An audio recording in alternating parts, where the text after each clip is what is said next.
Okay, so good evening, everyone, and welcome to the Southland Community Board meeting this Wednesday, the 13th of May. We are live streamed, obviously, so welcome to all the people listening on live streaming and also our guests in the gallery. Thank you very much for coming along. Health and safety out here into the car park through either this door or the next one on the left. And the toilets are out there on the left, if you need them. Do we have everyone here? Yes, so no apologies tonight. Are there any conflicts of interest declarations? No? Okay, that's great. And any announced urgent business? Okay, and we welcome Dylan back.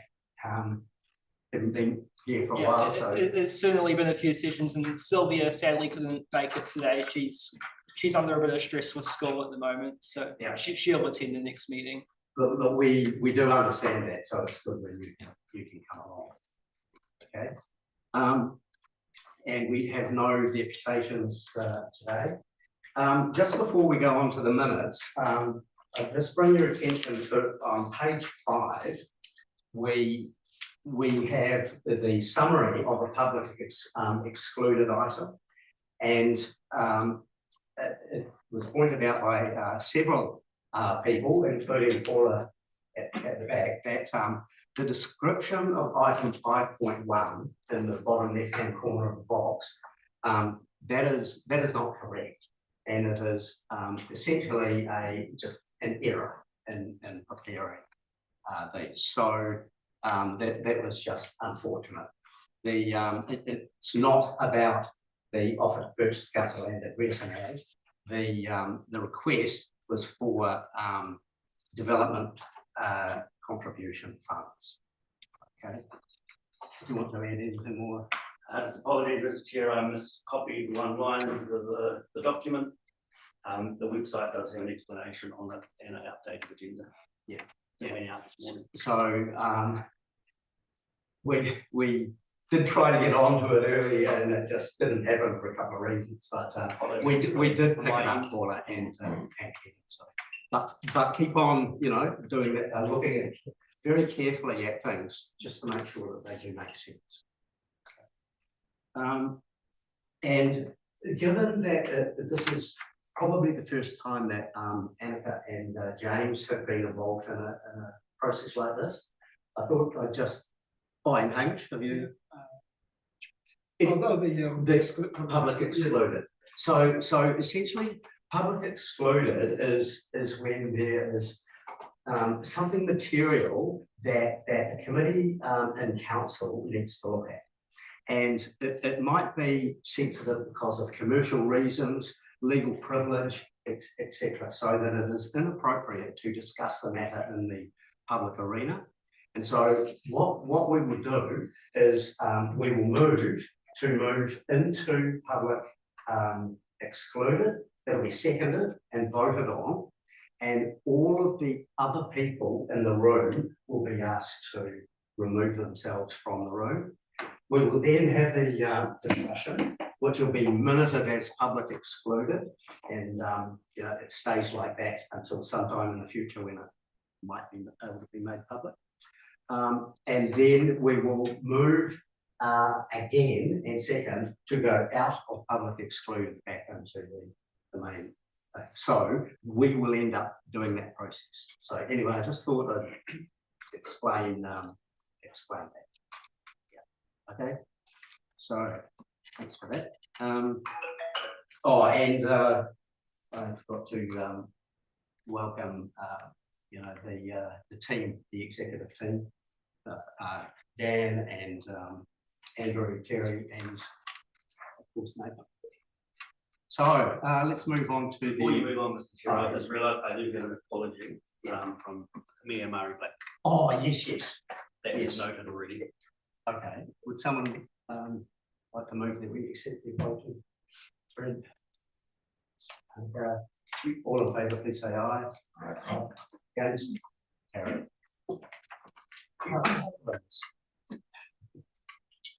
Okay, minutes for confirmation. You will have seen I just said a couple of little things that I saw. Jim, and the minutes there, were there any other things? And all the action points, should be captured. In the action list. So just one question, Mr. Mayor. Sorry, Mr. Chair. We were going to get a report back on grass cutting. I just wondered when that was scheduled to come back as well. Perhaps Mr. Harris can respond to that. Yeah. Mr. Chair, you'll have that for your next meeting. Yeah. Okay, so no further comments, so would somebody care to move it to through in 7 minutes? Okay. All in favour, please say aye. Aye. Against? Carry. Oh. Could I abstain, please? Yes. Present at the meeting, I was on leave of absence. Yeah. So have we done matters arising? Or were we doing accuracy? Wow, yeah, okay. Because I just said. Yeah. Just matters arising from those minutes. I just wonder, in regard to the action sheet, and if this is going to be covered later, then please do redirect me. The Patenk Court and the domain, the action has been removed due to current difficulties. Am I able to understand the removal of that? Yes. Through the action sheet? Just not too hard. And so the people pushing this, but Jill Hobbs pushing the top court ahead, costs were rising, and it's just got too difficult. So it's not happening. Well, So it's been removed from The action our sheet, action sheet? yes, and everyone's action sheet. It's no longer, it's not on the table, it's not being discussed. Sounds, I think you're going to do something to. so Mr. Chair, there is the possibility that the ADRA might take it on, but we'll discuss that in due course. I guess I asked because there was provision made when we went through the reserves management and process for some other venues potentially. So I was concerned to see that it had been removed completely, and it's hard. No one's pushing it. Yeah. That's pretty much what it's been. Yeah, Thank you, it was following their it up. decision, following on from the conversation around security, trying to protect it from people. That's good, it's a paddock racing area. So I guess the clarity that I was looking for is that it's been removed from the action sheet in regards to the domain. However, there may be further discussion in regards to another potential venue. Well, Well, that was my understanding amongst the community, because it was a request that came via the long-term plan. there is one more possibility, and maybe you're going to talk about that. Not really. So Mr. Chair, there is a site approved on the domain. And it was really the fact that Jill Hobbs withdrew on it. So there's really nobody pushing it forward. I mean, the issue is that this board has never actually got in front of it a report formally seeking its approval to it. So nobody's promoting it. It can't just come out of nothing. Somebody has to promote it. And that may be the ADRA in the future, and it could be on that site in the domain which has been approved, noting that there would have to be some provision made for excluding motor vehicles from the top terrace. So that would be what I was Because AMP was pushing that hard. Okay, thank you. I just was looking for clarification because I had worked with Jill in the initial stages, and thank you for that update. I'll And just one other thing, Dan mentioned an alternative site. Down in Andy Beach or something like that. That used to be a Patonk. Well, it's a piece of hardcore area which looks like it could be used if it wasn't indeed used for it in the past. It could be. Thanks for that. Not mentioning all of it. With the permission of the chair, we have already approached Jill and she's coming back from her trip, I think this week. Yes, to she's come back. down and have a look at the area at Amberley Beach and see if it would be viable and all behind the community room where there was a tongue pool set up.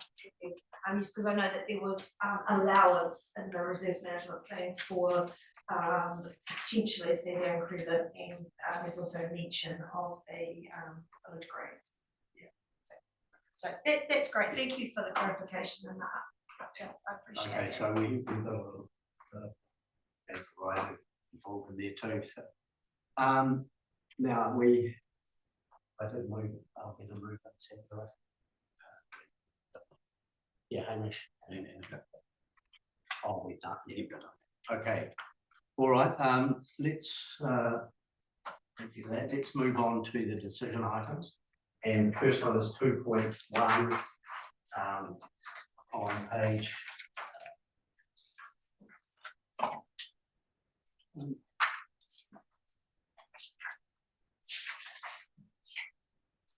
Yeah, oh, verbal update from Andrew, yeah, so Andrew, you can take it.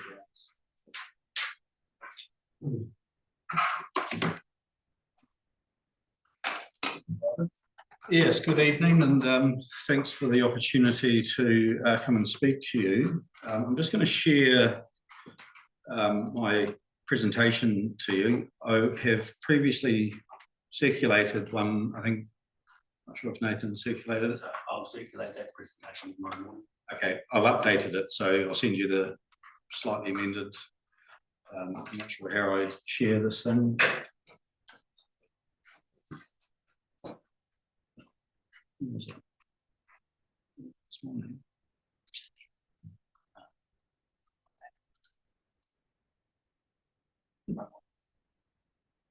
Something's happened. Oops. Anyway, I'll.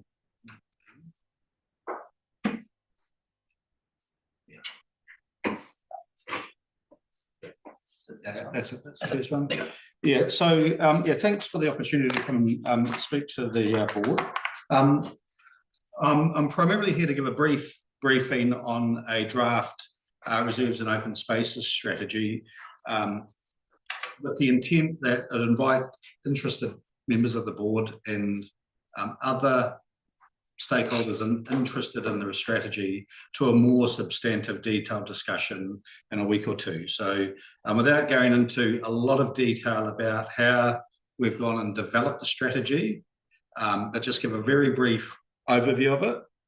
And then also to discuss, just to confirm the invitation to the board, to the Amberley Town Centre Master Plan, which is scheduled for first meeting on Monday, and then a second meeting, interactive meeting on the in the week of the 22nd of June.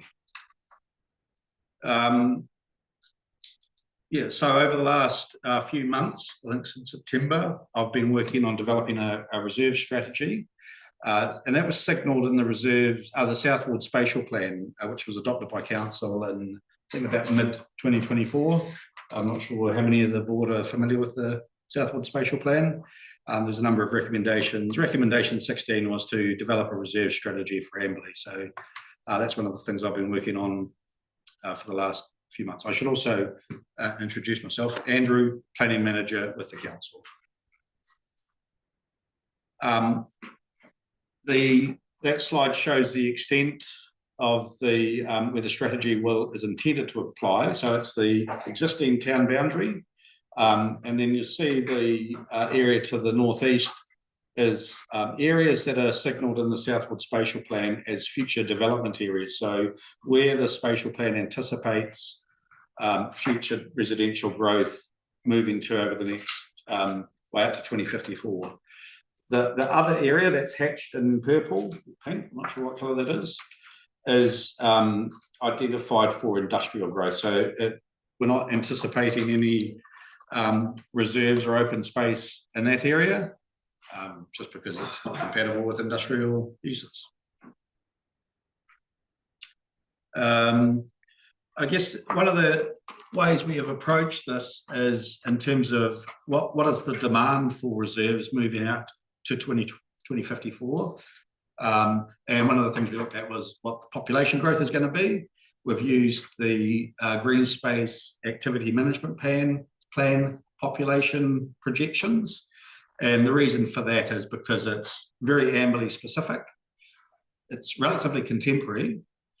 It's fairly well tied to reserve provision, and it integrates well with the long-term plan and reserve management plans that have recently been approved by council as well. So you can see there that by 2054, Amberley's population is anticipated to grow by about 3.1%, up to about 7,500 population, give or take. That's for the ward or the village. That's for the township. Just bear in mind as well that though, when we put those numbers together, we didn't know that would end bypass. So they may or may not have an impact on that. I suspect it's the former rather than the latter. And I mean, built into this strategy is a review process. So I think it's every 5 years.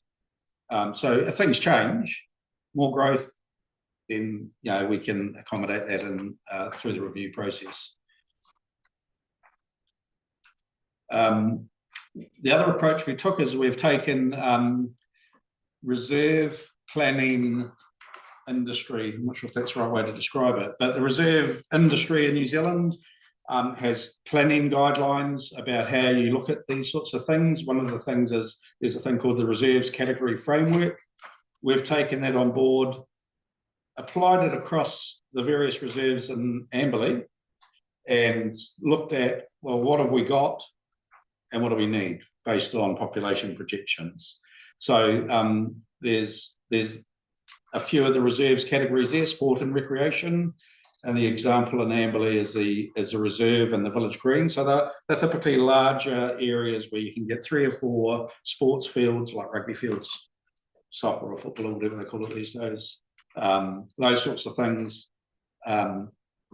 onto a single reserve. It's fairly high level of service and well maintained. The other one is neighbourhood reserves. So these are your smaller neighbourhood type reserves that might be 1,000 square metres, 2,000 square metres, fairly local, playground, swing, slides, that sort of thing. Nice open space to go and have a picnic and that sort of thing. Public gardens, the example is Chamberlain Park East. Civic spaces, the example that has been used in the strategy is the area out the front here. And the consultants have called Amberley Memorial Library Reserve a reserve. I'm not sure that it's classified as a reserve. It is, yeah. So that would be the sort of thing. So it's typically civic spaces within a town. The square in Christchurch would be an example, and those sorts of things. And then you've got recreation ecological linkages. Examples in Amberley are the various stormwater retention basins, linkages, those sorts of things. So they're probably not used for active or passive recreation, because their primary function is to be a stormwater attenuation space. So those active and passive recreation is incompatible with that, but they do serve a purpose, and there may be opportunities to co-locate other types of activities within them, and I'll touch on that a little bit later. The other ones are, we've got nature, cultural heritage, and outdoor adventure reserves. Now, we've got no examples of those in Amberley, but an example in Christchurch of an outdoor adventure would be the adventure park on the Port Hills, where they do the mountain biking and that sort of thing. Yeah, so nothing in Amberley or its immediate surrounds that necessarily fit that criteria. Amberley Beach, the beach could be seen as a nature reserve, Grierson's plantation potentially, but they're not. Well, we haven't looked at it for a start because it's outside the study area, but those are the sorts of things that fall into that category. The Recreation New Zealand framework also includes various standards. So for various categories of reserve, so sport and recreation reserve suggests you provide X number of hectares to people of population, and the detail of that is set out in the draft strategy and the baseline report, which I will forward to Nathan for circulation amongst the board. But it's as simple as that. We've got 3,000 population. We should have, based on the national benchmark, X number of hectares. Very simple, ballpark figure. And the reason we've done this is so that we can take a more deliberate approach. It's not to say that it's the be all and end all. There's always some wiggle room in this. So we'll get into what we're actually provided for in Amberley in a moment. Part of the approach also looked at an accessibility analysis. This is extremely exciting stuff for planners, but it basically, in its simple terms, is we look at a reserve, how close is it to the population? And the pink circles there is a 400-metre walkable catchment. 400 metres is about a 5-minute catchment, and the orange is about an 800-metre catchment, and which is about 10 to 15 minutes. And the reason for a smaller catchment for a neighbourhood reserve, you want to have more of those because people are going to use it more on a day-to-day basis. You want to make it walkable so that more people can access it. And for a sport and recreation facility, they're going to use it less often, maybe once a week on a weekend when they're doing weekend sport, or maybe through the week for practice, that sort of thing. So it's, not necessarily needs to be as accessible as a neighbourhood reserve. So the key findings for the sport and recreation reserve category, we've found that there's sufficient land available out to 2054.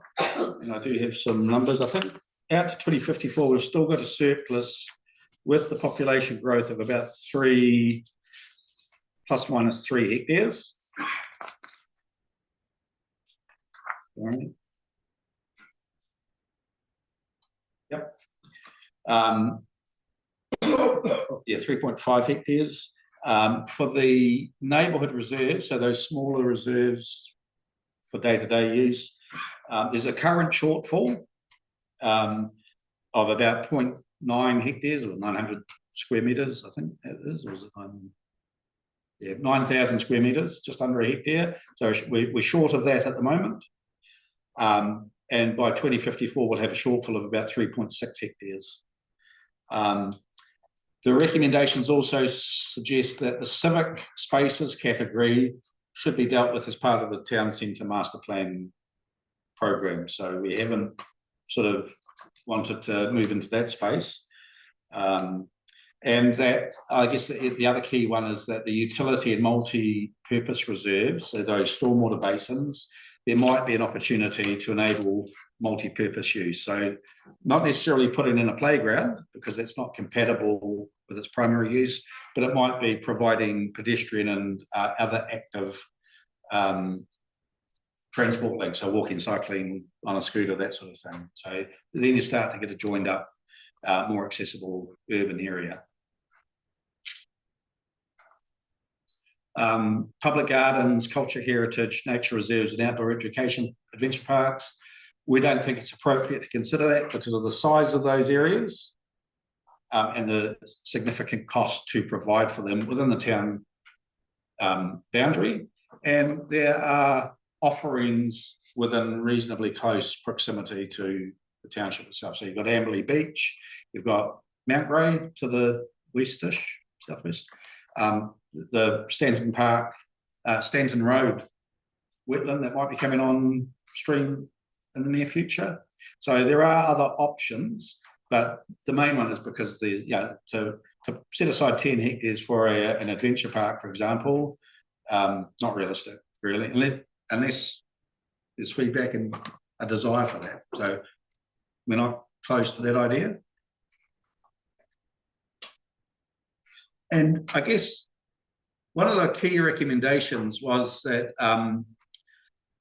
this diagram is from an earlier reserve strategy that the council had from 2010 that was revoked, I think, in 2018. But what that shows, and I don't have a pointer, that the two areas where we need a reserve is in the northeast, so at the end of Courage Road, and in the south, where the clearing is currently. And that aligns with the findings from this study. Is when you look at the accessibility analysis, if I go back to that, yeah, oh, there you go, that does work. So yeah, there's a big gap in this space. So an opportunity perhaps when when future development comes on stream in the near future, hopefully, to put in another neighbourhood reserve here and another one in the south. That opportunity may have gone for a largish neighbourhood reserve, so that typically 1,000 to 2,500, 3,000 square metres. Because of the way the clearing has been developed, a large area of that is stormwater. I believe part of it has identified a small playground adjacent to some of these stormwater areas, but to put in a purpose-built neighbourhood reserve, that opportunity might be gone. There will still be open space here with that stormwater system, but not necessarily ideal as a recreation reserve. When I was a kid, that's where we used to live, in those sorts of places. Things are a bit more evolved now, and they're not necessarily compatible with recreation activities because of health and safety, potentially contaminants and that sort of thing. Also, what we're recommending is, rather than identifying specific areas, which we will, and I'll show you the proposed map directly, we're going to have some criteria which say if there is growth outside of the recommended areas in the Southward Spatial Plan, there will be criteria that if you're doing a development, we would expect or anticipate a neighbourhood reserve that meets these standards and criteria. So X square metres, has so much road frontage, it's accessible, it's generally flat, it avoids natural hazards and those sorts of other issues. So this is the draft implementation plan. It is an early draft, and with the feedback we've given to the consultants who have prepared it is impossible to read. It's not legible, and we're expecting that to be refined. But what it's showing in there is, so the yellow line indicates the 800-metre walkable catchment for the two major sport and recreation reserves. It shows, not very well, but there's a cycling and walking steering group, I think, that is part of the community board. So it's showing some of the proposed paths or tracks or trails that were promoted by Roger Hornbow, yeah, from 2 or 3 years ago, and various other things. And it also shows in this area here, again, not very well, this would be an ideal location for one of the neighbourhood reserves, and again, down here. So those things will be resolved before we make the strategy final, and you'll be able to interrogate it more when we have our meeting in a week or two.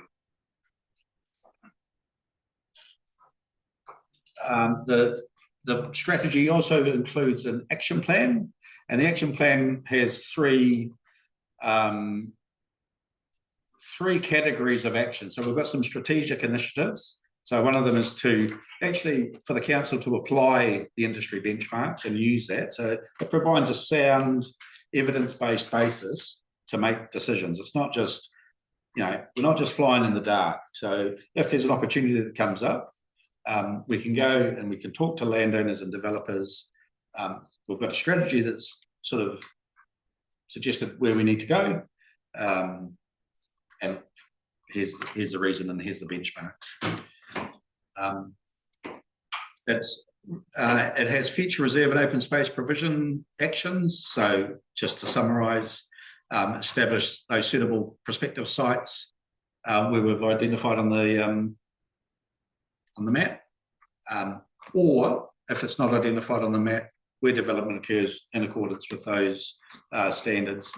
And then we've got monitoring and review actions as well, so on a 5-yearly basis, which is, it provides that certainty that we can respond to changes as they occur. And as we're probably all aware, there are lots of changes coming up. So next steps, I'm interested to invite you all to a meeting, no idea when, in the next couple of weeks, 3 weeks. I'm open to your feedback on that. So from the community board, the reserves advisory group, are there others? So the walking and cycling steering group members and anyone else? I would have thought we could have it here. I'm fairly flexible with my time. If it suits you in the evenings, I'm available for that.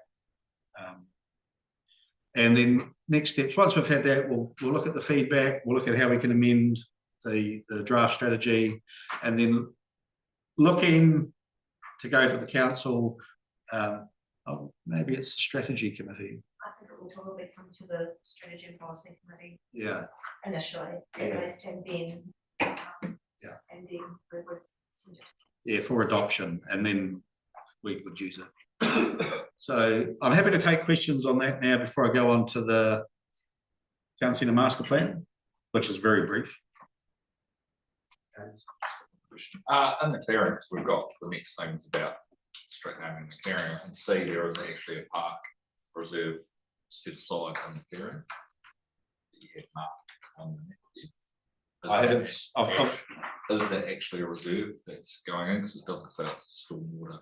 Yeah, most of the reserve is about 8,000 square metres of stormwater attenuation. It's different colour, it's Russian rot, it's totally different, and it's 1.47 hectares. 47.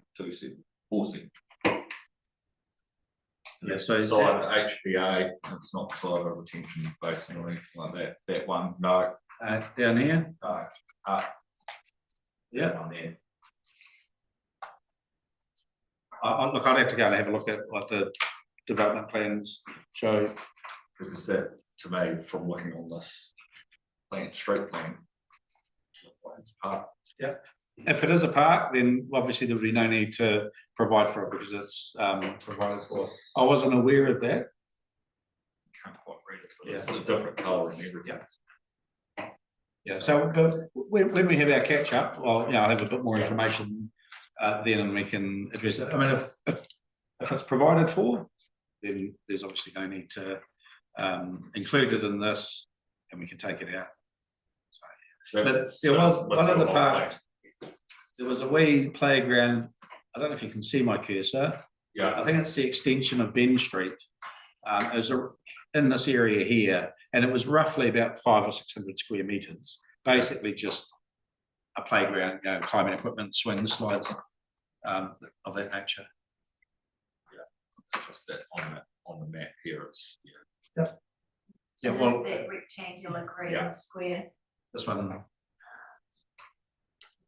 Just there. Yeah, that one there, yeah, but it is a different colour, but the text isn't readable. Subject to through the chair, it might be that it's stage 6 of the clearing and there may be future subdivision coming on that side. So there's an additional subdivision still to come with more land, and I think that is the lot that's lot 6 of the stage 6 of the clearing. It's going to be the final subdivision. So there may be more residential development coming into that land sometime in the future. James, anything else? No. Yeah. So just through you, Mr. Chair, 2 questions. I'm not quite sure if this is appropriate this time. The community hub, I was just interested about what the thoughts might be in the funding for that. Is that to be funded solely from rates within the South Ward, or is it viewed more as a whole of the Haranui sort of facility? I know it's in the year 10 of the current LTP. Other than that, I don't know, but that will be something that we'll discuss as part of the town centre master plan. And I can, if you're coming to the meeting on Monday. This coming Monday. This coming 18th, yeah. Yeah. Well, we'll have another catch up on the 22nd, but. And the other question related to nature reserves.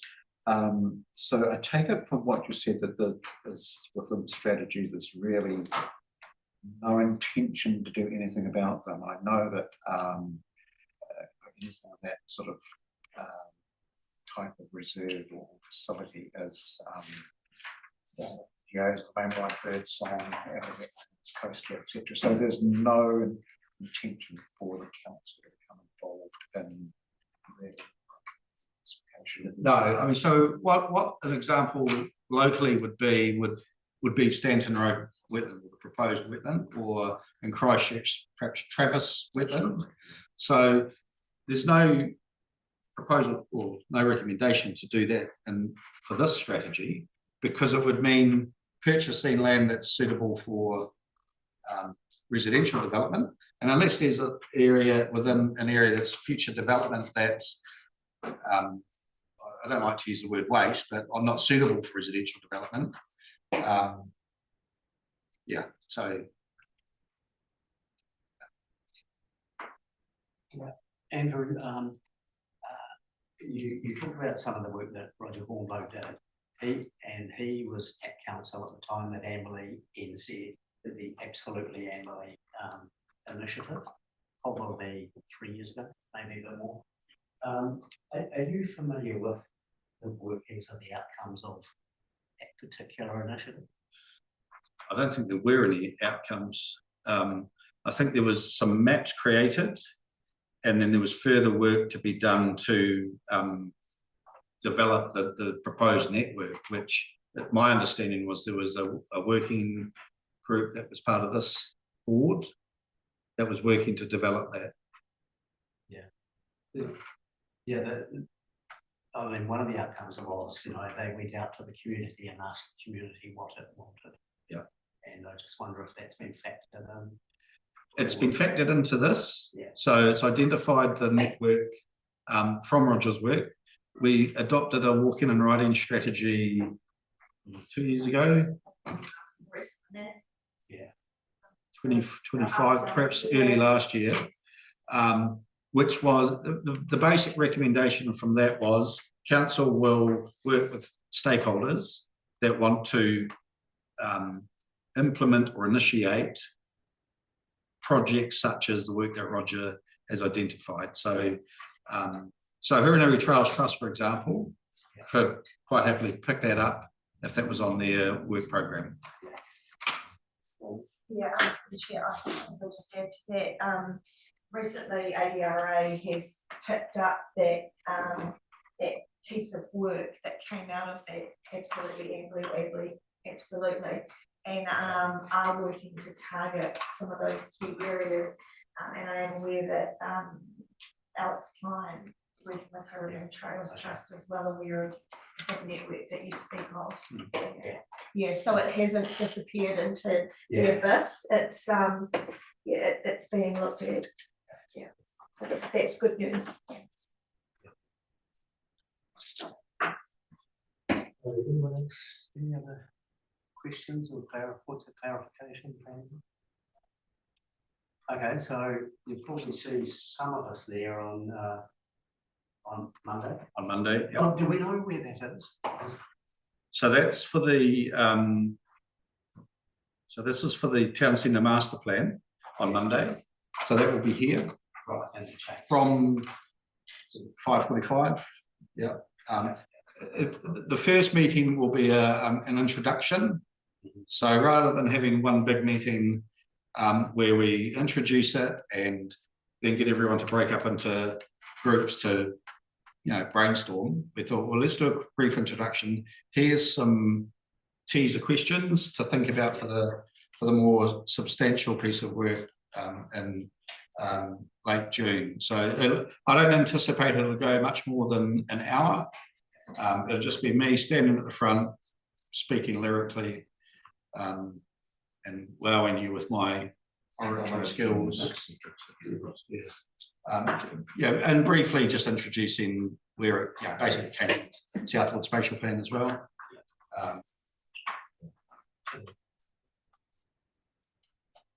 Thank you very much. The only other thing I wanted to say was we'd previously signalled that the 22nd of June would be the second workshop.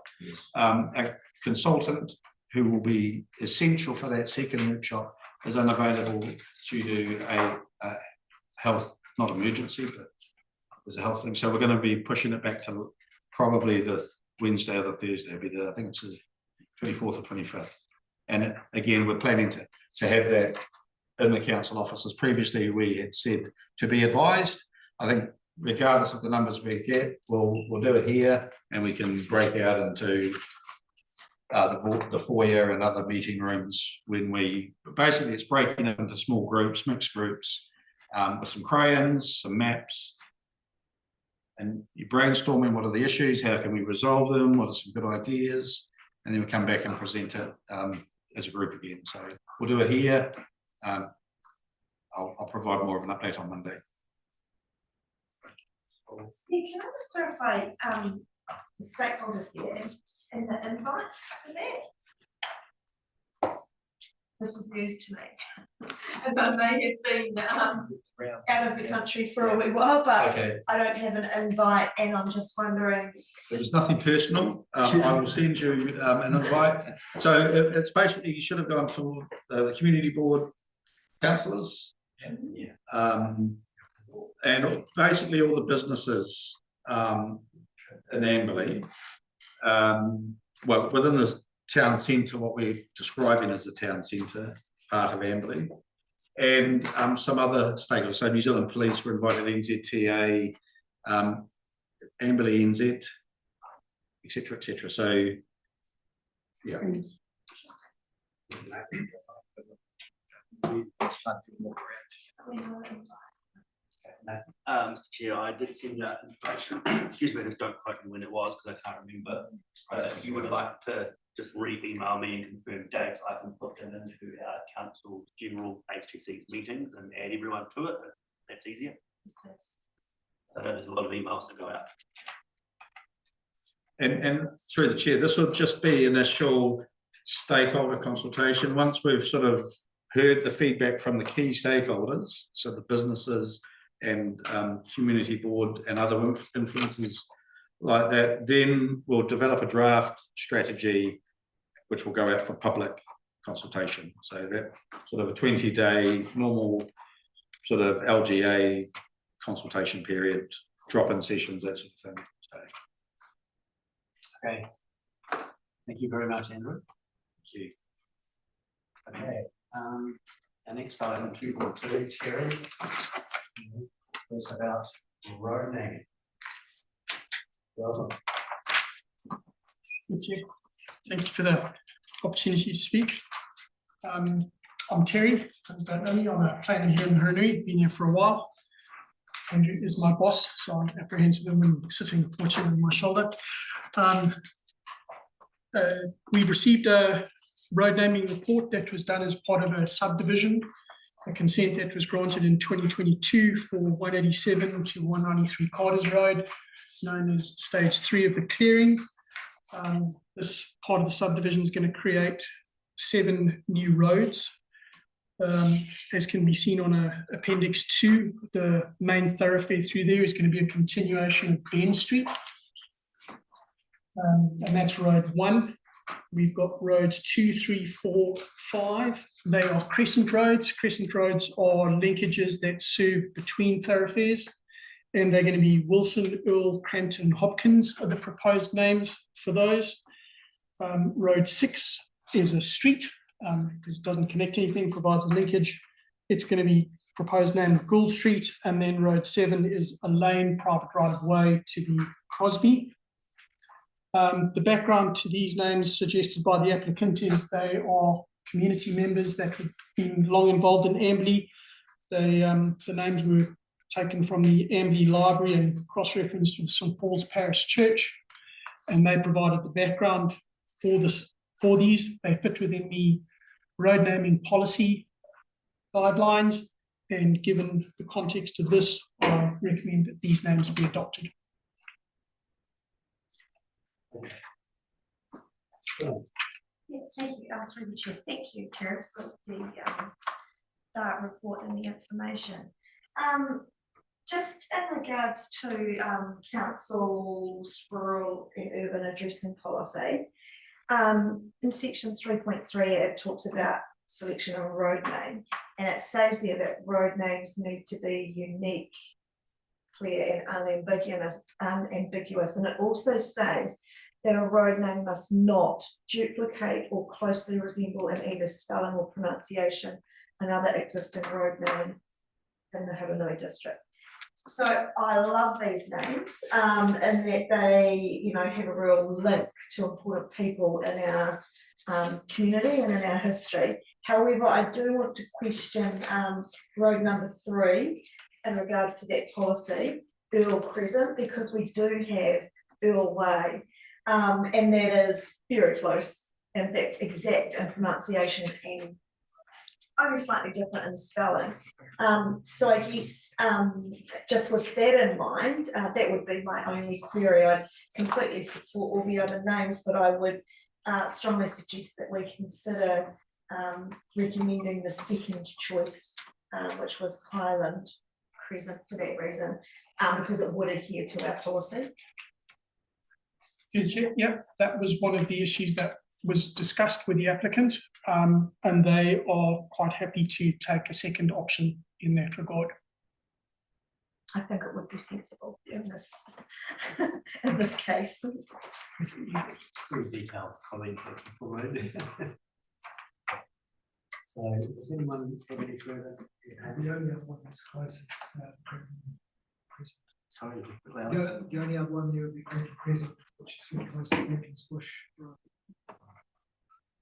Yeah, Kind of. yeah, Crampton's Bush, doesn't it? Crampton's Bush Road. I am reminded of a previous report that came to the committee where Browns Bridge was not allowed because it was considered to be too close to Mount Brown Road. So yeah.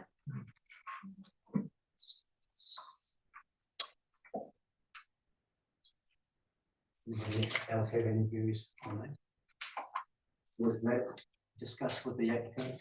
No, that was not discussed at all with them, but due to the way that they've drawn up, or my understanding of the way they've drawn up this list of names without giving preferences, yes, that they would be happy to take the suggestion of Lau Road as the second to take it up, if there's any concerns around confusion with Crampton. So, Mr. Chair, it's Crampton's Bush Road versus Crampton Crescent. I mean, you've got bush in there.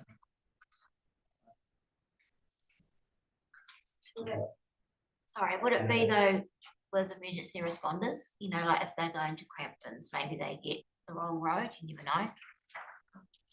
That as well.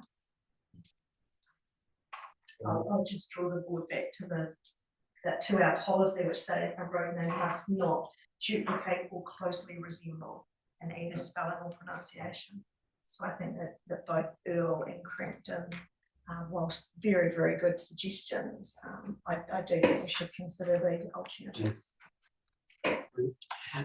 After listening to what Ian just said, yeah, I've changed my opinion and I would agree with you. Okay, with respect to the second one under 4,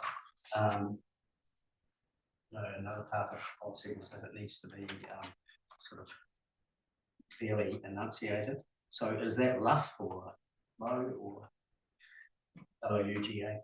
No. It's pronounced love. Luff, yeah. That's the way I would pronounce it. So is that confusing for some people? No? I have to say, I see where you're coming from. For me, it looks like now. So I actually see where you're coming from. You know, yeah, what do you like? Yeah. So, you know, on the, the verbal side of it, I'll just support that one according to the thing as well. We could move to the one down McWilliam. And that removes all possible confusion. Does anyone feel about that? Yep. Okay, so I think we have a summary there. Wilson, Highland, McWilliam, Hopkins, Gould, and Crosby. Maximum. Yeah, thank you. Give us a second for it. Thanks. All in favour, please say aye. Aye. Against? Carried. Okay. Thank you very much. Thank you very much, everyone. Have a great evening. Okay, we'll move on.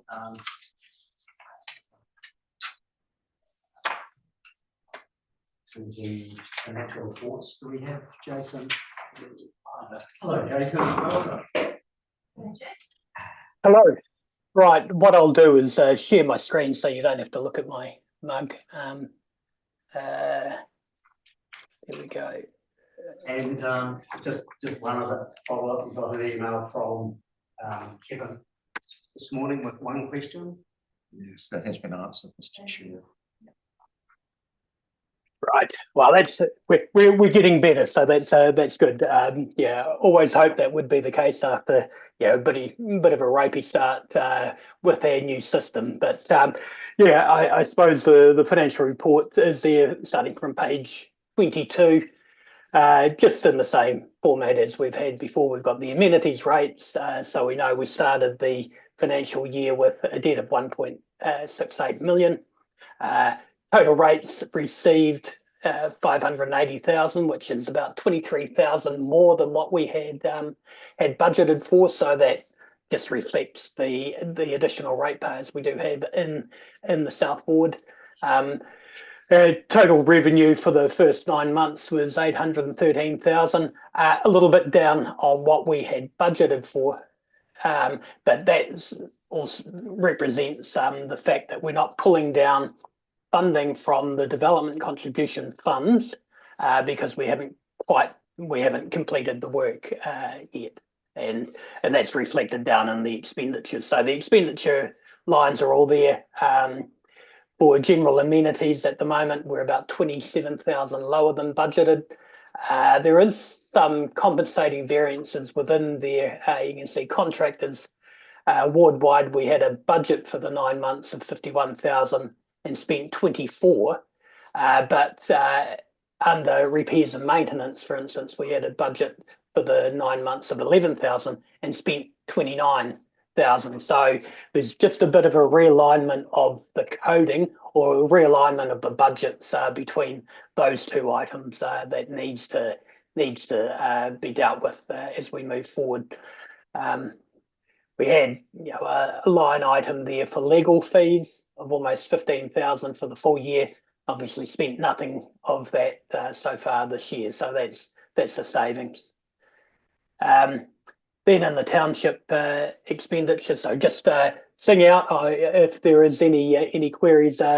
The township expenditure, we've got $200,000 there for walking and cycling routes. The query that Kevin did have was how that 40,000 was made up, and I provided a bit of a breakdown, and still just checking on the irrigation component of that, but I believe it was irrigation supporting the plantings beside the footpath.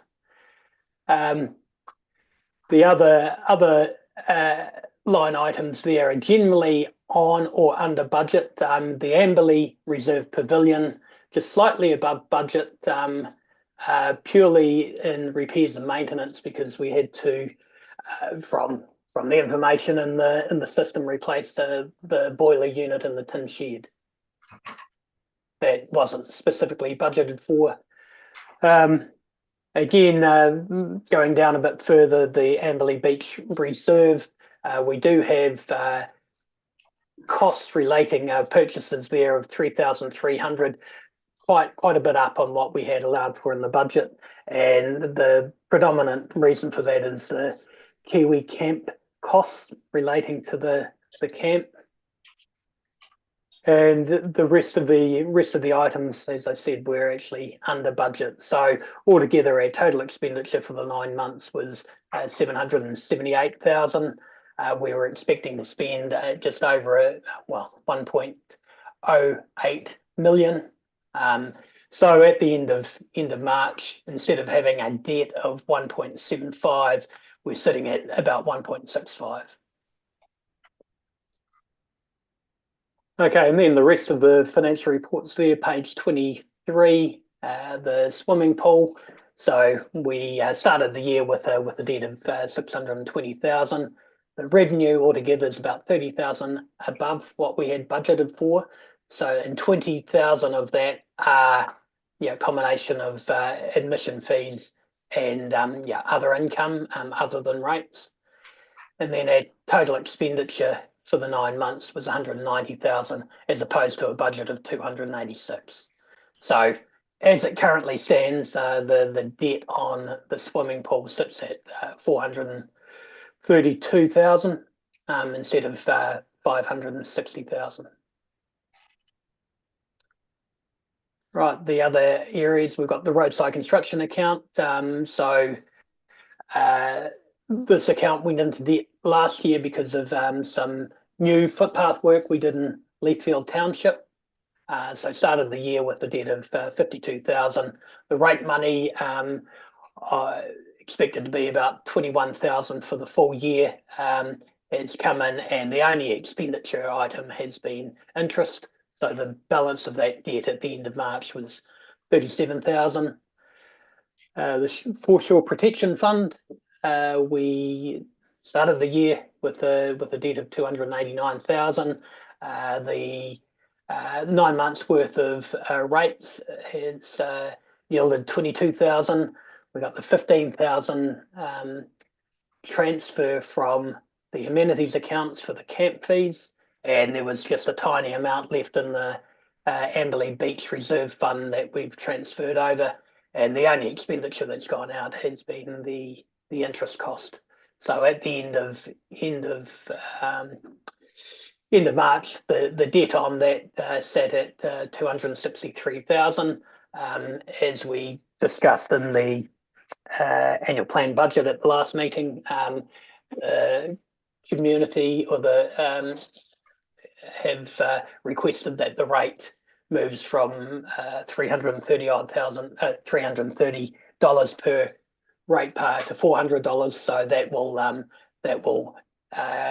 accelerate the debt repayment. Then we've got a few development contribution funds, which has been sitting at that level for a little while, with the township reserve funds got just on $1 million. So that is designed, or has been set up to purchase another 2 neighbourhood reserves. We've got the walking and cycling routes fund, where we've got some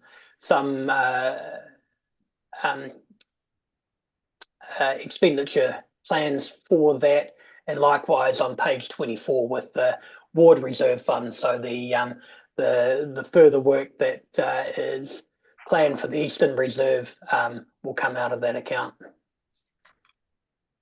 And then finally, the Amberley Beach Reserve Fund, just clearing away the 550 that sat in that account at the end of last year. The Leithfield Beach Reserve Fund had a debt. This relates to the work on the tennis courts a few years ago. The balance of the debt was 12,000 at the start of the year, and the rates that will come through this year will get that debt repaid by the end of the year. And then the final number there is the contestable fund, sitting on a balance of 28,500, and then page 25 just provides that full reconciliation, showing that balance of 28,500, of which 27,500 has yet to be allocated. Thanks, Jason. Just we talked last time about that 10,000 contribution to the bowling club for the. Of course you did. Yep. Right. I knew there was a piece of the puzzle that I was missing, so I need to put that into my spreadsheet. So you've got 17,500 to allocate. So I'll do that now before I forget again. Jeff, through the chair, Jason, can I just ask you to pull you back to, and I apologise, I should have at the time, back to the swimming pool one. Sure. Yep. Still got the electricity issue there. Yep. Are we getting closer to getting that sorted, and we're not going to get. Yeah, getting it sorted. I have made contact with my my representative at Genesis. I just need to step my way through that properly, so we don't we're not paying at the current rates, and so I need to reiterate that this has gone on for a few years. So there were different rates that we were paying previously. So I just need to make sure that we're not we're certainly working it through. While it's sitting there, it's a savings on the interest costs, I suppose. But once it does come through, it'll there's probably going to be a couple of years worth of electricity that needs to be allowed for. Thank you.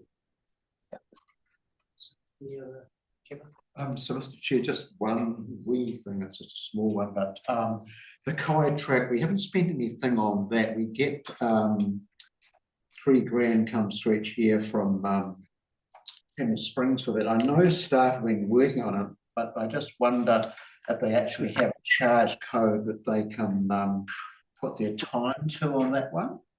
They should do, and I will check on that. I know you've raised it with me before, Kevin, and I will check that. If it's not sitting in there, it'll be part of the wage and salaries for all amenities as part of that 193,000. So if we can identify easily the amount of work that the guys have been doing on the track, we'll recode that amount. Okay. All right, any further questions of Jason? So 3/4 of the year reported on, another months ago, Jason. No, that year end is rapidly upon us. And we'll have the pleasure of the auditors again. So can't wait. Okay. All right. No further questions? Okay, thank you very much. And would someone care to move that we accept the financial report? Brett and Pauline, all in favour, please say aye. Aye. And carried. Thank you very much. Thanks, Jason. Well, I guess you were staying around, aren't you? Correct. Yeah, I'll be in the background. Yeah. Okay, that's cool. Right, item 4.1 correspondence, nil. Yep, nil inwards and nil outwards. That's amazing. All right, so the action sheet on page 27. We'll just go through each of these. So the geophysical observatory. James, is there anything to add? Yeah. So I'm just getting a feeling that we must be getting pretty close to finishing this. Yeah. I'm hoping. I'm going to chase it up this week, so I'm waiting for the trees to come down. Right. Okay. Along the bank or along the school? Well, school, I think. Yeah. So that was approved by the old South Ward Committee, wasn't it? Yeah. So it seems to be taking a long time to happen, so I'm not quite sure what's going on there. Yeah. Just real left field forward. What about the Patonk court up there on that terrace? You know, access Too for many. vehicles. No, is you pretty haven't, tough. You haven't got little trees. Yeah, anyway, no need to, but, Mr Chair, there's quite a bit of planting to be done there yet, so that would be Yeah, yeah, ongoing, I would suspect for a couple of just years. waiting for the trees to come out. yeah, That's right. okay, so, yeah, I mean, you know, we've had that there for a long time, and the work done is really, really great. Good to, pull it to a close. Because that would have been approved by the ward committee sort of, well, at least September last year, so it seems to be taking a long time. Yeah. What's So who's actioning that? Well, you know? You're talking about footpath. No, the trees between the domain where the geophysical observatory And the school, and the school. council's supposed to be removing them.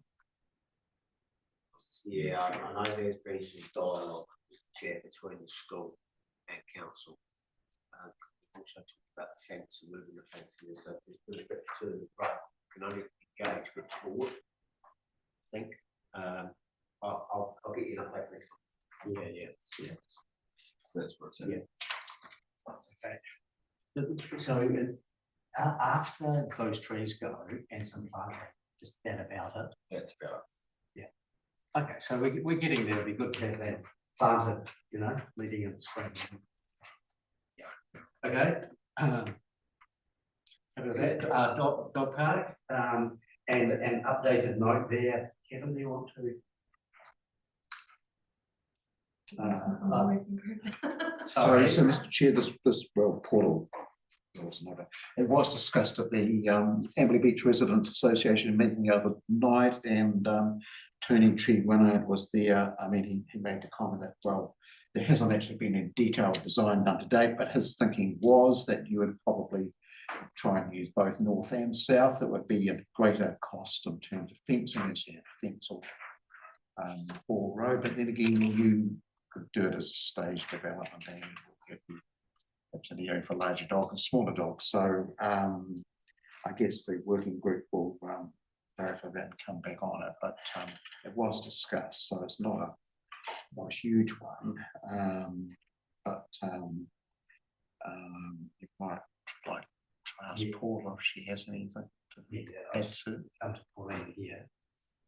Yeah, thanks, Mr Chair. Look, I wasn't present at the last dog park working group, but I did send my esteemed colleague here in my absence. However, I am aware that you know, that the entire working group is aware of the concerns from you know, in regards to north versus south, and are currently discussing the pros and cons and which way potentially to move forward. But one of the concerns is that to use the north side solely would potentially not be large enough. But perhaps Brett, you might have something to add to that. Well, I haven't really got anything to add to that other than stepping back, going back to when I did step in for you, that the decision was made to step away from the sale yard and concentrate on the more likely. Yes. But I haven't really got anything to add because I haven't been involved other than that meeting where that decision was made. So it's under discussion at the moment, and we'll move in a direction, I guess. Yeah, and acknowledge a letter that came to Paula just recently talking about the Beach Residents Association input into the resource consent, etc. down there. So we've acknowledged. And so the other request there that has come from the Amberley Beach Residents group is in regards to some informal consultation prior to the more formal consultation that would be required if the reserves management plan were to be adjusted. So that's also being discussed at this point in time. So hopefully we'll be able to update. So in the loop. Yeah, and we are expecting a report to come to the Southwood Community Board in the June meeting. So just through Mr Chair, Pauline, is there another dog park working party meeting scheduled? There isn't one scheduled at the moment, but I suspect that there will be one prior to that meeting, I so, think you would need one prior to that. yeah, we're doing some discussion via email at the moment with initial thoughts, and then we'll move to do that if need be, but, everything has been well noted, and, you know, it'll be a discussion, I guess, for Yeah. the board when it comes Yeah, as yeah, well. yeah. I mean, the dog park working group will perhaps recommend something. Yeah. But yeah, that decision will sit with Okay. community board and then council, given that it's reserved, Yeah. I would think. Yeah, we look forward to. Yeah. There's good communication on that. Item 3, the beach campground in Penny. Yeah, we were expecting a summer report, weren't we? Do we know where that's at? Yeah. Chair, that would be.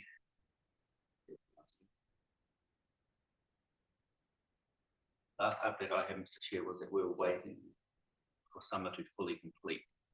So they would be doing a wash up of money at that point. So end of March sounds. So We're into winter. Yeah, that's right. Yeah, correct. We had intended to review that in April on Yeah. the March figures, so we're waiting. I sent an email about this. We're waiting to get information back from property unit on the revenue and the costs, etc., and so forth. So we're still waiting. So I mean, we need to know in respect to the manual cash collection system, cash payment, how that is working, and whether we need to do some tweaking on that or not. The collection costs were a bit concerning, but we do need to get information on that. I mean, it was appropriate that we reviewed it after that summer period, so we need to get the information to do so. It does seem a bit like we should really expect that next time around. And so is the prime relationship with Penny through council? There's a contract. It is. Penny. Mr. Chair, yep. I'm just a little bit, well, I suppose the question is, what information do you need? We have absolutely no information on what has been collected. We've got no information on costs, such as the costs of staff collecting it. We've got no information on the number of envelopes which might be deposited, which are not valid. It was just basic things like that. We did get a very initial report just post the Christmas period from Ms. Glenda Clark, who detailed out some costs, but we want it for that period from December, when the cash collection points were in, through to the end of March or the end of April. Now, so we've got nothing. So it's what has it been collecting, etc., so forth. And a comparison, of course, is quite valid in terms of the same period last year. So has putting in these cash collection boxes increased revenue, or is it just the same? And there was some early indication that the revenue had gone up, but we need to know that. Yeah. So it's information, and it's comparative information to see, is it a success, is it a failure, is it a flop, what should we be doing about it? Yeah, we just don't know. Mr. Chair, well, can I ask then, if you're making resolutions to get us to give you information that's quite explicit? Because to my mind, you've got in your financials the income from the Amber Beach Reserve. So if you want more than to the point that Kevin's making there, you want all this other, I need it quite clear, because we've got an action list from all of the other committees as well, as long as our arm. Yeah. And we're struggling to keep up with all the actions that are coming out at the moment. So this was set out in an email some time ago. It's got all the action sheet going, that's our go-to place to know exactly what it is that you're after from us. Through the chair, I'm going back to a conversation with CE where he was mentioning, waiting for other information that would be waiting due to, hopefully I'll remember again, around changing contract and making sure that we were doing something legally. I just cannot remember what that was. So Mr. Chair, I think the CEO had made a comment that his view was that by installing the cash collection boxes, we'd broken our contract with Penny, but I think you'd probably go back a bit further than that to say we broke the contract with Penny when the barrier arms were removed way back in October, and people could get in without paying the Penny system. So it's a bit of a moot point there, but there is the option of due notice of the council breaking the contract with Penny. So when there's a lot of management issues there, we've had the situation that the council invested some $39,000 in this Penny system on the basis that revenue would go up. So it sort of didn't go up, and then it crashed down to $9,000, and then it's been sort of struggling ever since. But we did prior to this sort of get about 50 to 60 grand. So there's been this huge revenue drop, and nothing's been done about it. No, I mean, back in the days of the ward committee, but nothing seems to have done about it. Yeah. So we were concerned about this at our meeting in December, and felt that something had to be done because there was no income being gathered. We had a very long meeting, and one of the decisions we made was to at least put in this temporary system for better or worse, okay? And Hamish reminded us we were playing with the rules. So, you know, it was put in with a hope that you get some money out of it, good homegrown honesty from people. But we don't know what that looks like. So it'll be good.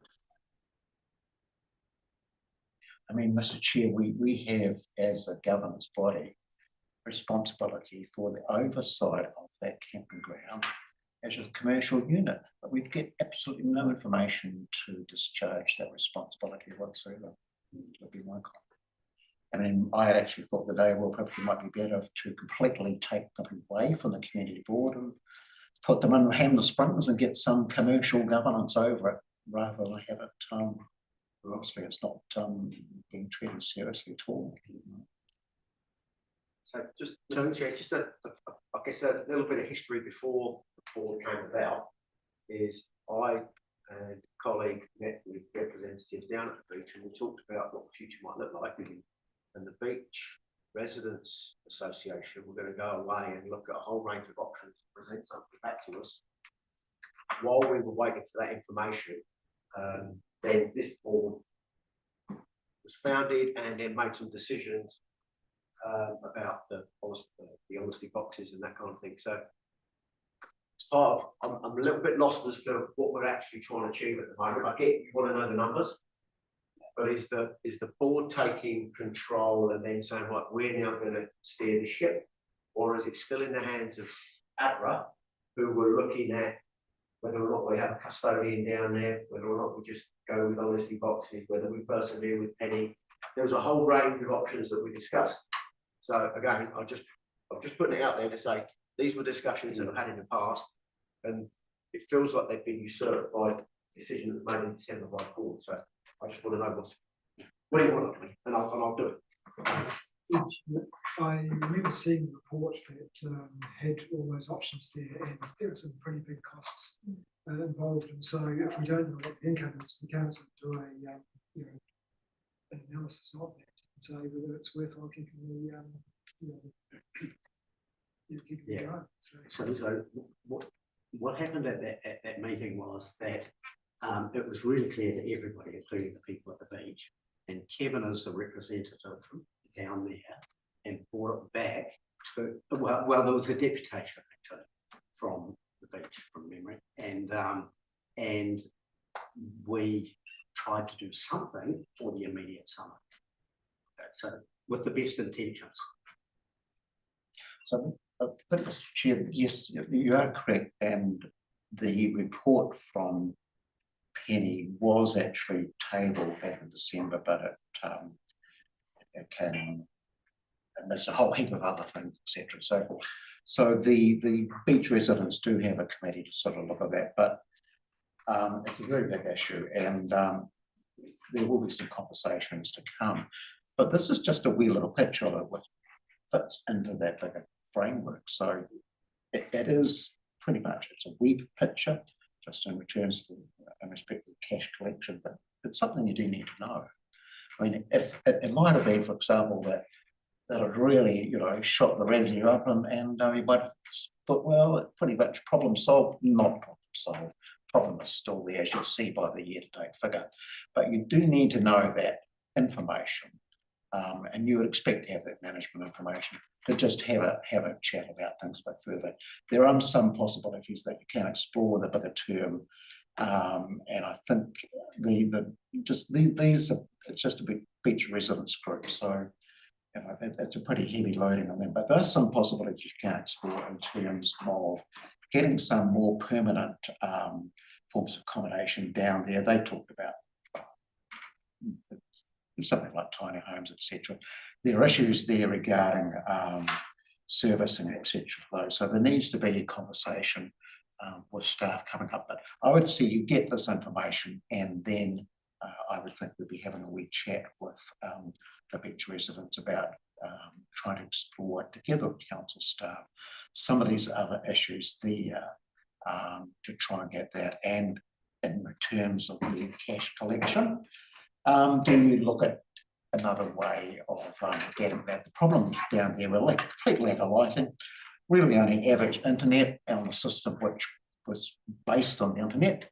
So it wasn't really going to sort of swim that far. So it might be that you can get some sort of printed ticket system or something like this, etc. and so forth. But you have people phoning up who want to pay by card, you have people who want to pay by internet, you have people who want to pay by cash. So it's a question looking at those. But I think that this information we get back is just a wee step, as a very first step in that part of that process. So yes, there is a wee committee like Dan. There's a wee committee still at the beach which they've set up there to have a look at these, but I'm not quite sure if they've yet pulled it. Yes, there we are. See, waiting on information. So there we are. So if we get that information, we can get things rolling, I think, really. Yeah. It's one of the things I'm keen on getting and completed in my 3-year term. So it's just, I mean, they do have the information. It's just a case of putting it together. It's not. Work. So Jason, in terms of the revenue lines of labour, we're not, you get the big picture, but you don't really get the detail of costs, etc. I think the page we're on. I understand what you're saying, Mr. Chair. I understand. So we'll just make sure that we get the action sheet correct in the information that you're after. But as I've already said, it's taken a diversion now from where we were, where the beach was saying, when Robert was on the board committee, saying, leave it with us, we're going to be the masters of our own destiny, we're going to work out the plan. So I went and had and as far as I was concerned, obviously, nothing other than we are working out what that plan is. Then I got told in December, put some honesty boxes down there in the army area, but potentially that you want to make the decisions now on behalf. So I wouldn't say that, Mr. Chair. No, that's not what I'm saying. Well, that's what Hamish has just said. Sorry, I'm hearing the batteries. All I want to do is just be very clear about what you want from us. We'll get it right in the action sheet and we'll give it to you. So would it help, Mr. Chair, if I just resend again to Nathan tonight? Yeah. What I think we want, just that information. And that is then the first step for us, myself and the beach community to get together. Okay. Thanks, Kevin. Okay. Right. Thank you. We talked about the swimming pool electricity budget, work in progress still. Now, do you want to give an update on the skate park? Yeah, Mr. Chair. So that action is to be removed. It's not going to be progressing any further at this point. The Youth Council have sent me a brief email saying that they thank the community board for their support and they haven't had enough visible or viable feedback to progress that. There is an interest down the track for what they describe as cool things, such as things that people can jump on and off, BMX tracks, things like that. So for now, we'll remove that and they will come back to us at a later date. Okay. Yeah, we obviously had discussions about this yesterday. It's why we've come to this. What I believe Sylvia notified you maybe yesterday or the day before. I'm not quite sure, but yeah, it was during that workshop that we had those discussions, and yeah, that's what we've come to. Yeah. Okay. So, you know, if you get new ideas and whatever, you feed them back into the system, but we'll close this one off. Of course. Cool. All right. Thanks.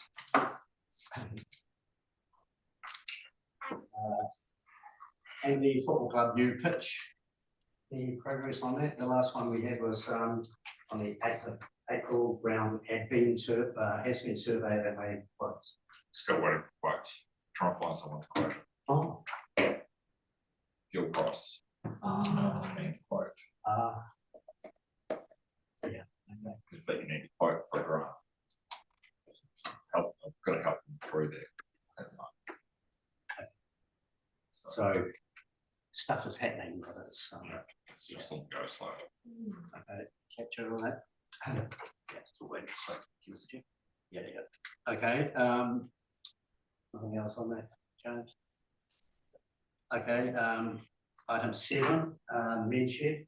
So, Mr. Chair, we had another meeting with the CEO the other day, and I've notes on that, but I haven't circulated them as yet because things are moving in that regard. So I would sum it up by saying we've changed hymn sheets, but it's still positive, and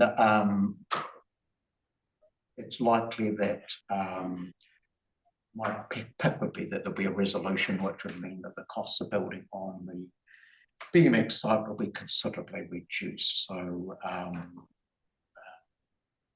as I say, we had a conversation with the CEO, and Kerry Walsh, the building control manager, is now pursuing something, providing advice for us. So I'm optimistic, but once we get that sorted, I'll do a summary report back to the group and the board, and we'll know, because at some stage the working party will sort of have to bow out a set up in terms of those sites. So it's not going on forever. The board has to go to the men shed at some stage on it, but yeah, it's started being helpful, and we are making progress. Okay, that's cool. Thanks for that, David. Now, number 8, development contribution fund, and we are going to address that later. So let's just hold that one for. Mr. Chair, I would imagine we can delete this because So I would, the PE item does. it does. I would agree. I think you chop that one out, Mr. Chair. Actually, quickly. Thank you. Number 9, district mowing. That's coming June. Yeah.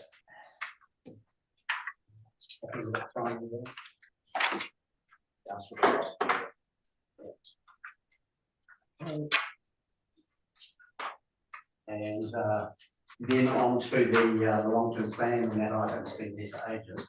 And Dan would just now like to actually talk to us about long-term plan in general, and maybe we get some actions that we need to do out of that, or you. Anyway, we're in your hands. Right, thank you, Mr. Chair. So you will have received an email from me via Nathan earlier on in the week. And it starts, so you need to start, we've already started thinking about the long-term plan. And generally what we've done in the past is we kind of left it a little bit late and not given everybody a great deal of time to think nice and clearly and structurally about what it is that they want to achieve over the next 10 years. So what we will be doing in the very near future is providing you with a list of all of your applicable reserves, townships, all of your budgets essentially, including any leases and licenses that you're delegating responsibility for. And we're going to play them all out to you to say, can you go and engage with all of your respective community groups and your RAGs with a view to reviewing the OPEX or the operational costs any capital items that you want to see along that 10-year period. So what we can then start to do is start to build a picture of what the South Ward is going to look like over the next 10 years.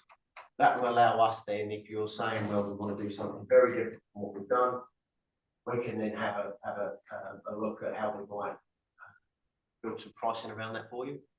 Notwithstanding that from a council point of view, they've been quite, I guess, clear without a formal resolution that the LTP is going to be tight, primarily because of the rate capping that's going to be coming. So we have to be very cognizant of that. We've got a whole raft of things to do. So whilst you're going to get all these budgets that pour all over and say, I want some more money here, I want to do some things over there. When it all comes back into the wash and Jace looks at it right across the board in terms of the numbers, we might be coming back and saying, we'll probably rethink some of this stuff, but we might not. So anyway, with that said, everything over the next couple of weeks is going to come out to you for you to have a look at and see where you want to go to. So Mr. Chair, yeah, just a couple of comments. Like there's something looking a couple of years out in the plan. There's an item there which is Level Beach camping ground replacement of the kitchen block there, and it made a comment, believed to be earthquake prone. Well, is it or isn't it? That's the question. And replacement same size, $100,000. So you have to replace that for $100,000. You need to know, is it earthquake proof or not? And is the reason for really because it's not fit for purpose? So there's a whole host of things like that which you need to identify and start to look at. And the other thing which Dan mentioned, of course, if they're coming under a 4% rate cap and it applies to this board, then you'll be struggling to even pay back the existing debt level, let alone do any new work, you know. So it could be quite grim potential. Just make that comment. So yes, the process is about to start, and you know, it's obviously pretty important. So that's what it's just. So we won't be waiting necessarily for meetings to present the information. We'll just keep sending it out as we compile it, with a view to probably in August coming back with a formal report, say. And we'll fill it. Are you expecting us to go out to after that or before? Before that, so when I send you the information about your budgets, yeah, you might then go and have a conversation with your respective groups to say, these are current budgets. Are you happy with the level of service you get today? And if they say yes, then there's probably no reason to change the OPEX budget. But you may decide to do something else on a reserve already given. So that is a plant or asset. So that's obviously critical for the 4 community groups and for ARAB. Okay. You know, it's just that, at the beginning when we were talking about it, Dan said, how are you approaching, how are you addressing what used to be the silo approach under the old committee, and now we're going from here out with the members. So it's a change of the way that we're going to deal with these people, but it's you know, it's critical, and it's within our hands to make sure that we get that right.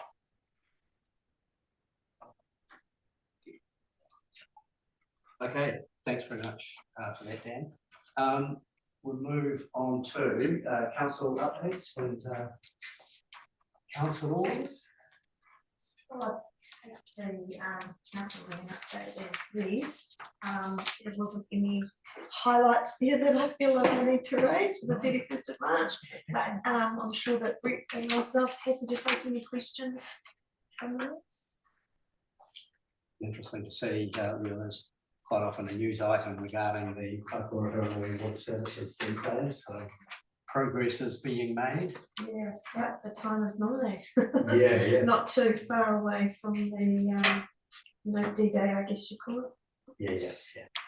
I would mention just in relation to the South Block Working Group, which I've been appointed to along with Tom. That's just just to meet up with local iwi and just discuss options and things like that. We might be able to progress in some way with that. Because it's potentially a huge opportunity, Yes, yes. huge opportunity. Did everybody follow what that's about?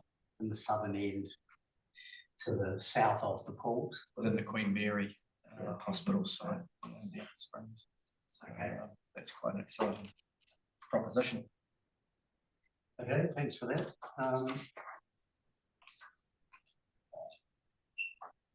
Is someone here to move that we accept the council updates? Pauline, yeah. Brett, thank you. All in favour, please say aye. Aye. Against, carried. And